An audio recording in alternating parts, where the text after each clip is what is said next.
Welcome to the Fund the People podcast. I'm your host, Rusty Stahl. I'm president and CEO of Fund the People, where our mission is to maximize investment in America's nonprofit workforce. We give funders and nonprofits cutting-edge ideas, research, and tools to help drive equity, effectiveness, and endurance in the social sector.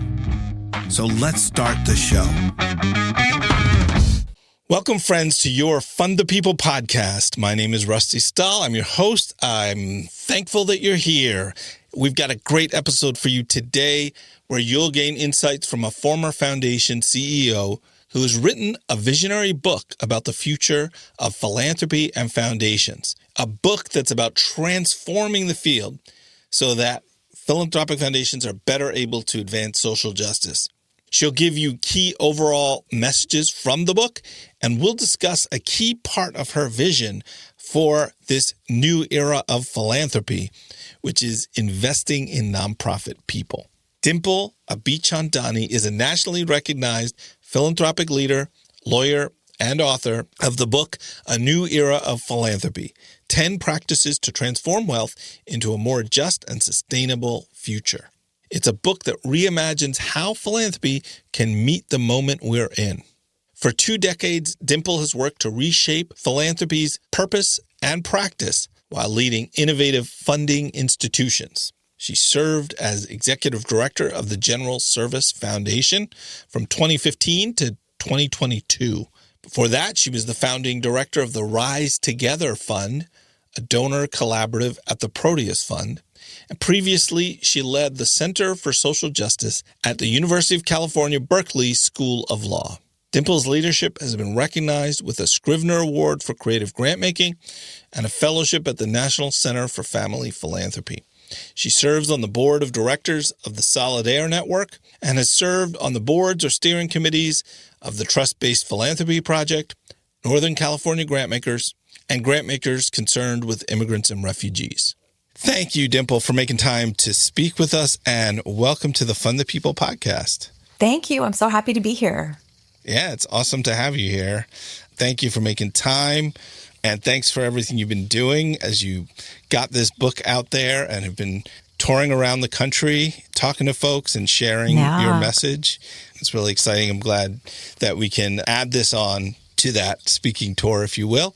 So this book, I'm really excited to talk about it with you, A New Era of Philanthropy, 10 Practices to Transform Wealth into a More Just and Sustainable Future. There it is. And I've got my copy here too, so everybody can go out and get their copy. Do you want to share what you see as the key message or messages for funders or others in the book? Yeah. Well, I hope people will read it. But the question, before I get to the message, the question that really animated the process of writing the book, like, why did I write this book? I really wanted to step back and think about what's a philanthropy for this moment of polycrisis that we are living in. Because having come through the pandemic, having come through the racial justice uprisings, and the once in a generation kind of stepping up and stepping in that we saw with philanthropy, where all these commitments were made to funding racial justice. And then 2 years later, just kind of walking away from those commitments and a kind of very return to normal, right? So having kind of been through that cycle of once again philanthropy kind of taking one step forward and then one step back, I really just was sitting with the question of can philanthropy meet this moment that we're in? Can philanthropy show up? And, I initially thought that question was just one that only I was holding, or that maybe I was maybe that question is burnout. Your own burnout. Yeah. The reason I wondered if it was burnout is that I was surprised that I was holding that question, given that my trajectory was sort of unique. I had worked in leadership roles over 20 years in institutions where there was so much space to innovate. A lot of the things that I started doing in 2016 and 2017 at General Service Foundation became examples of trust-based philanthropy when that project got started. In 2020, I wrote an article about a mission-aligned way to decide how much foundations should spend. And when the pandemic hit, so many foundations use that article and that approach to increase their payout. So I had the opportunity to try to change, how do we do this? The practice, right? So then I was surprised that given that I was still sitting this question of like, can philanthropy meet this moment? And so I started basically when people would invite me to come and speak to them about trust-based philanthropy or about equity or all the things, I started doing this thing where I would ask people to close their eyes and I would ask people to raise their hand if they believe philanthropy could meet the moment. And I was stunned that all over the country and even at something I did in Europe, I never saw like someone just go like this, like really raise their hand. And at most, I saw people like very like weak-heartedly like shaking their hand to indicate a maybe. But in our community of funders, most people just were like hands down. And that's when I realized, oh, so I'm not the only one that's sitting with this question, right? And I realized like that question of do I believe philanthropy can meet this moment was not the generative question. The generative question is how does philanthropy meet this moment? And the way I framed it is like, what is a philanthropy that is for this time where we have these interdependent crises that we are living through where, you know, our democracy is under attack in many democracies around the world, where we've got rising, deepening inequality, and more people are not thriving, are not able to economically survive, right? And then we've got this like climate clock that's ticking. And these things are all feeding each other. And philanthropy, it's no wonder that people are not raising their hand and saying yes, because philanthropy, I think, has been really frozen in this time. So that was the question I set out to answer. And I thought, oh, where I'm going to try to find the answer to that question is by really looking at this new generation of leadership that I belong to, of people over the last decade who've come into philanthropy, many of us first-time leaders of color for our institutions, and that our pathway to leadership was about the communities we come from, not about our proximity to wealth. And all of us, I think, have collectively been shifting philanthropic practice. So that's what I intended to write about. And there's a lot of those, I think, important stories in the book. But the answer of like, what's the philanthropy that we need to build? I found that answer by actually looking at the past and understanding how did we come to inherit this version of philanthropy?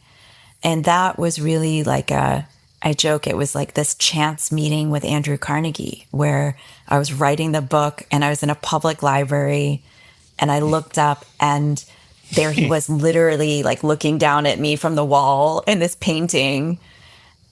And I thought, what's he doing here in 2024?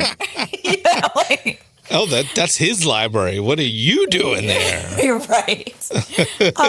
And then, you know, it started this journey, me and Andrew. Wow.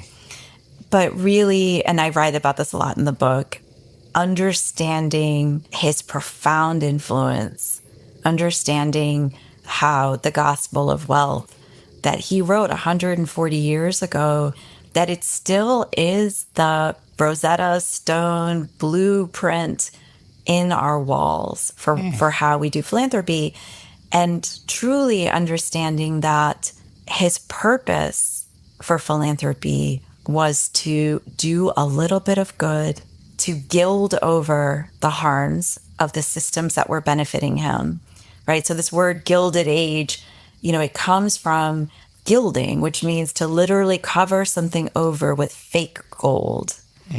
And, you know, what he puts into motion is a philanthropy that kind of covers over the places that our systems and unjust systems are harming our communities.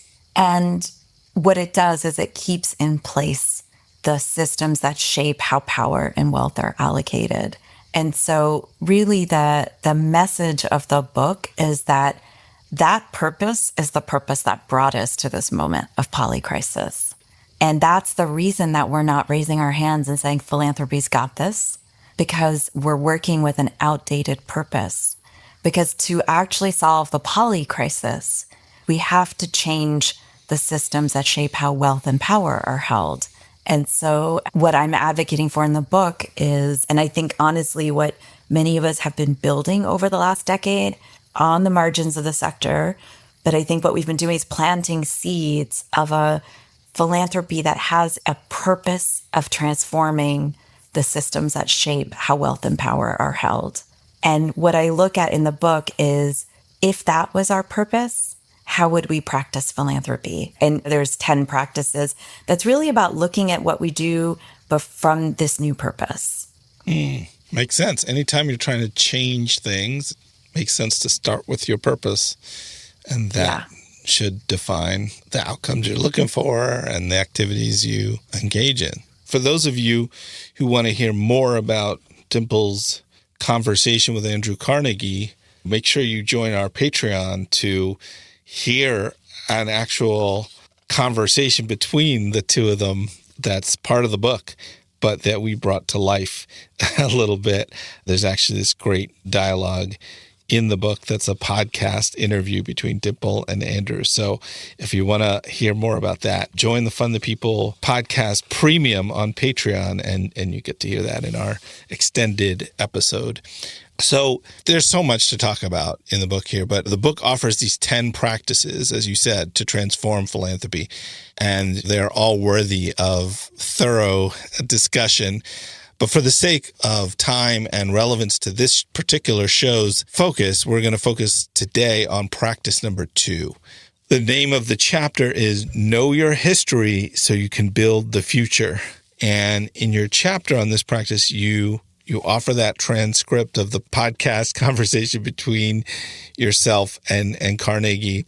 And you share through that dialogue how Carnegie's Gospel of Wealth essay during the Gilded Age shaped the underpinnings of today's foundations and grant making. So curious to hear, as you were writing that, or as you read it during our extended version of this episode, you mentioned already that it was sort of this idea of the purpose was just doing a little bit of good, but not really a transformation. But anything else you want to share from what you saw in reading the Gospels of Wealth, or thinking about Carnegie's influence or the influence of that Gilded Age era, about what shaped the underpinnings of today's philanthropy?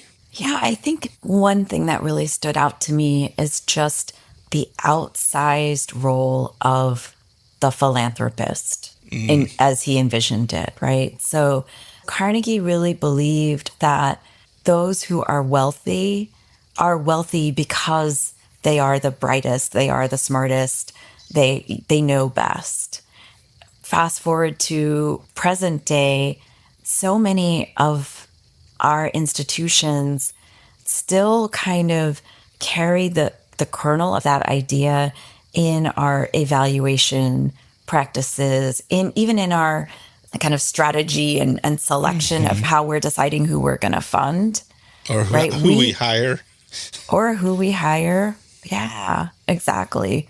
So that kind of donor knows best idea. I mean, there's entire institutions that we can probably list off here that's the heart of their culture, right? And I think part of what we are evolving in this new era is moving towards cultures and practices that sort of decenter the wealth holder and actually center those who have been shut out of wealth, center those that have been shut out of power.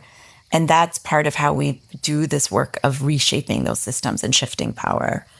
But yeah, I think that's part of why I wanted to offer up his Gospel of Wealth in a podcast format is, one, I mean, this is the medium of our times, right? It's why you and I are having this conversation. And one of the things I'm arguing in the book is like, we are engaging in things that really are from a different time, So just bringing it into the medium of this time.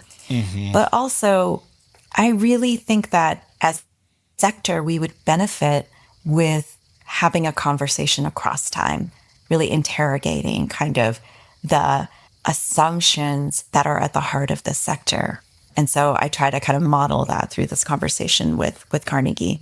All right. So there's so much to talk about, but I do want to make sure we talk about investing in people here. Yes. So I guess Carnegie had this list of here's the 7 best fields for philanthropy to support: universities, parks, swimming pools, churches, hospitals, etc. And so you give your own list, which is not the same as like, this is the kind of nonprofit you should support, but more, here are the 7 kinds of opportunities or things that are needed in the sector, in the nonprofit community from philanthropy. I think maybe that I could be saying that wrong, so you correct me. But I'd love it if you share your list with listeners and talk about why you think these things are important.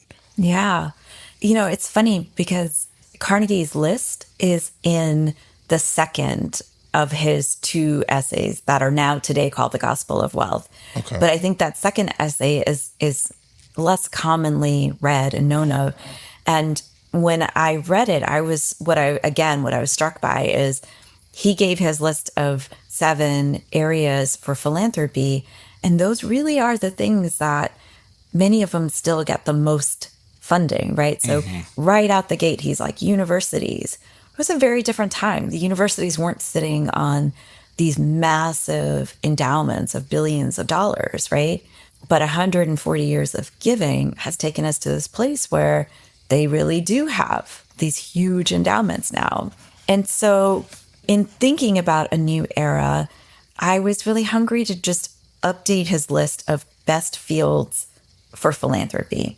So I will just read to you the titles of my best fields. And I note that whereas Carnegie's list was kind of his personal idea of what's best, I really tried to put this list together, again, by just looking at this community of us who have really been trying to work in solidarity with the field and have been building this new era. So the first is, in times of rising authoritarianism, invest in the building of a multiracial democracy. The second is to repair harm. And there I talk about those growing movements, whether it's funding work to socialize the idea of reparations, whether it's actual land back efforts for indigenous community.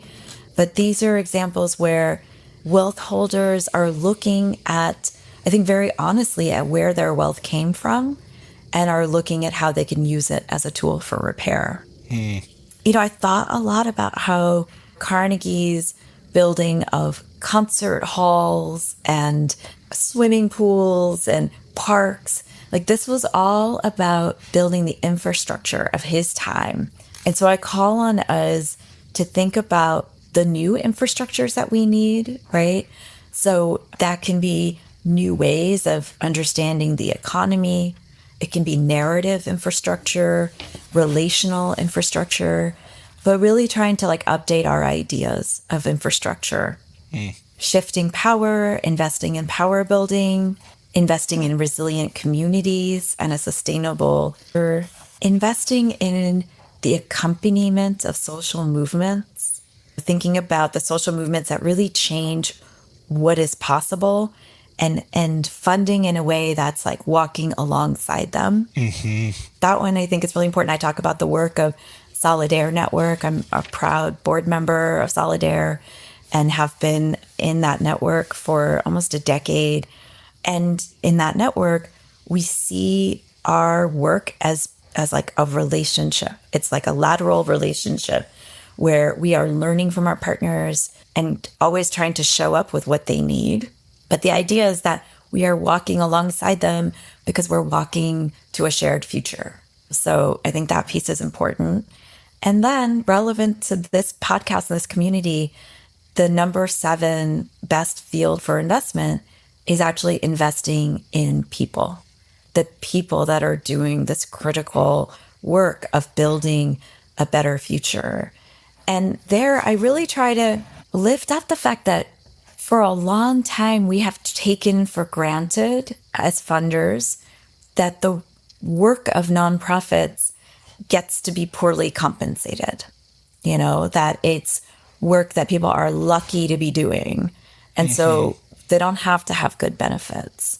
And there's all kinds of just fundamental connections between funding practices and the reality in nonprofits, right? Where the practice of a 1-year grant means that people are hired in this short-term, precarious way. The practice of saying we don't want to cover overhead means that you have nonprofit workers that don't have health insurance or don't have good health insurance.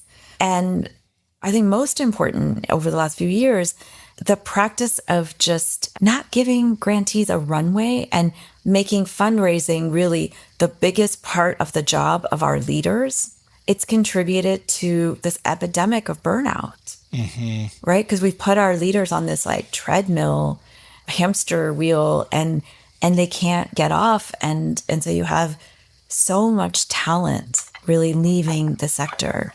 So, I mean, this is the heart of the work that you all do, I think, is really bringing attention to it.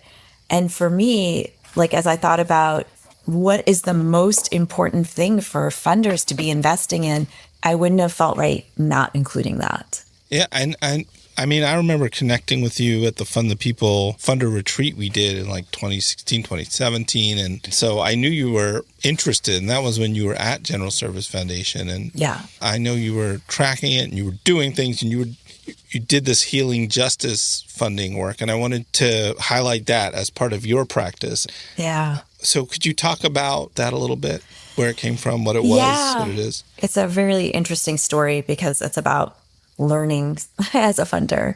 We started this work in 2017. We knew that there were just high levels of trauma in the field. And we were thinking about that trauma as really being almost like intergenerational, right?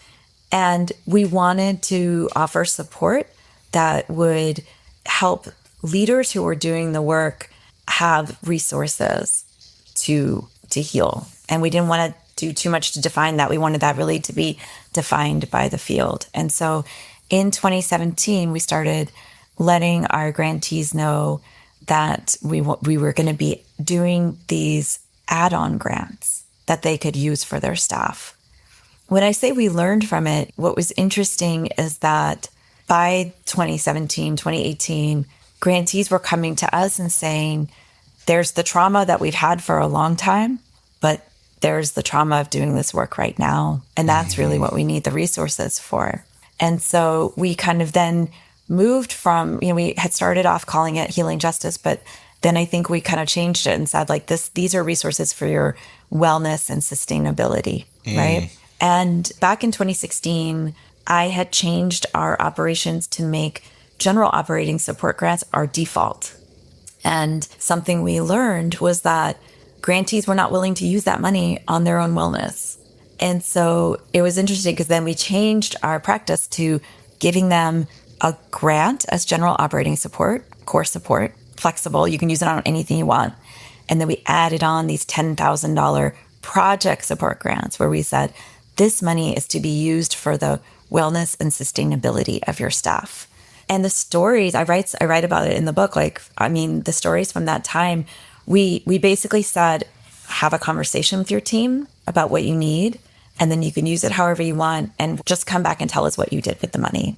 So people told us about things like an organization that had a staff that was all Muslim, and when their CEO asked everyone what they would need for their wellness, the staff said that since they were all working from home, they were scared about being attacked and having their family be vulnerable to attack.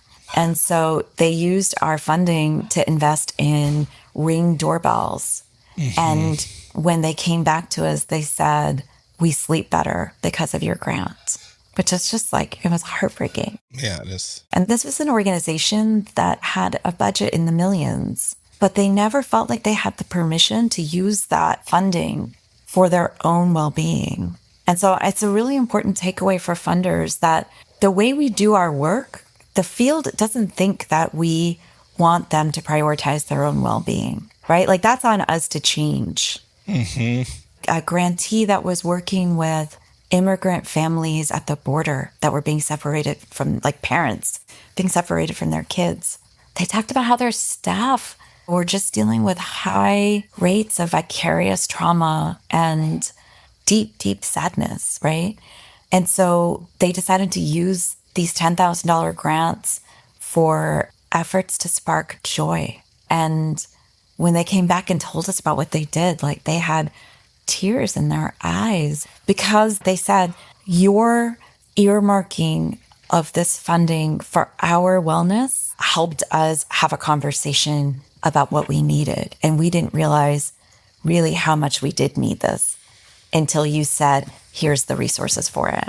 So I came away actually humbled by the fact that these were tiny. These were $10,000 grants tacked onto grants that were sometimes $100,000 or more, right? But it showed me something I've learned over and over as a funder, which is it's not about the size of the grant. It's not about the check. It really is about our purpose and our intention, about our solidarity, about our care, right? So in my book, I offer that the alternative to Carnegie's Gilded Philanthropy, where you're just trying to cover things over with fake gold, the alternative to that is in alchemy, where we're taking this capital and we're trying to turn it into real gold, right? Like we're actually taking this capital, and at the end, if we do it right, we shouldn't have the capital anymore. Mm-hmm. Our endowments should be smaller. And what we have is the gold of our communities flourishing. And that process of alchemy, which I think we're all still trying to figure out, it's like this. It's like you take the capital and you add listening, you add care, you add imagination, and hopefully that starts that process of transformation. Wow. Thank you so much, Dimple. That was beautiful. And you got me very emotional. So, wow. Yeah. So thank you for writing. Thank you for sharing today. And thank you for ending on that incredible note about alchemy. I think that is the promise and potential of philanthropy right there. Yeah. So thank you very much. And for folks who want to hear Dimple argue with me as Andrew Carnegie, you can tune in to the extended version of the episode. But we'll leave it there for now. Dimple, thank you so much. Thank you. It's such a pleasure to be in conversation with you. And thank you for all the great work that you do, Rusty. It's so important. Thanks. I hope you keep going. I can't wait to see what's next. Yeah. I'm really, really excited. Thank you. Well, folks can find the book. Yeah, please. You can find the book anywhere you get your books. I love it when people order it from their local independent bookstores. You can also, of course, find it on Amazon. Right. I recorded an audio version. Oh, okay. Which folks have really been appreciating. So if you're like me and you like to multitask while you do dishes, you can also listen to the book. That's brilliant. Yeah. And we're going to put a link in the show notes to your website and also to the book. And it is from Penguin Random House, and you can buy it from them directly as well on the web, I believe. Yes, absolutely. And yeah, I always love, it's really been delightful to hear from folks as they're reading the book or as they've used the book. A lot of people have been using the book in their organizations. So I invite you to be in touch. You can always find me on LinkedIn. Yeah, and so folks who want to bring Dimple to your organization or to your board or to a conference to talk about all of this, you can find her information, how to reach out for speaking opportunities as well on the website. And fantastic. LinkedIn, that's a good point too. All right. Thank you so much, Dimple. Thank you so much, Rusty. Be well. You too. Thanks for listening to the Fund the People podcast. Visit fundthepeople.org and click on podcast to find the show notes and resources from this and other episodes. If you enjoyed today's episode, we'd really appreciate a 5-star rating and a quick review or comment in your podcast app of choice. It helps more people to find the show.